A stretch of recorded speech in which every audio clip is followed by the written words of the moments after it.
Hello guys, I'm back. Pasensya na hindi ako masyado nakapag-video kasi ilang araw na malakas ang ulan at umuwi ako ng probinsya, dito sa probinsya ng Maribeles, Bataan. Ito yung tirahan ito yung kubo at tinitirhan ko ngayon. Probinsya type. Hirap mag-umpisa sa umpisa, lalo na ibang lugar na naman yung tinitirhan mo. Mahirap talaga mag-umpisa kasi bagong lugar, bagong tao, bagong pakikisama, tsaka higit sa lahat hindi ka kilala. Hirap ka maghanap ng oportunidad at pagkakitaan kung saan ka pwedeng mamasukan o saan ka pwedeng mag-apply ng trabaho para mag-survive ka araw-araw. Lalo sa kalagayan ko, sakitin pa ako.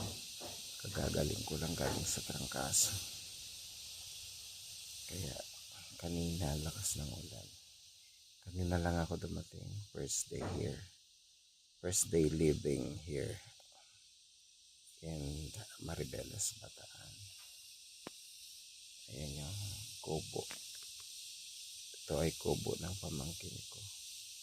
Wala pa akong kubo, gagawa pa ako ng kubo soon.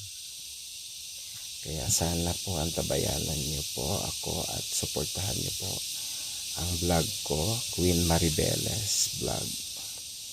Sana po suportahan niyo po ako. In advance, maraming salamat po sa inyong support at pagmamahal sa aking vlog dito sa YT World. At sana ay bigyan din ako ng pagkakataon na magtagumpay din po ako dito sa YT World. Kaya tuloy lang tayo. Kung ano mang mga nangyayari o kung ano mang hadlang sa buhay natin, ituloy lang natin. Walang susuko, walang sukuan. O kung mapapagod, magpapahinga.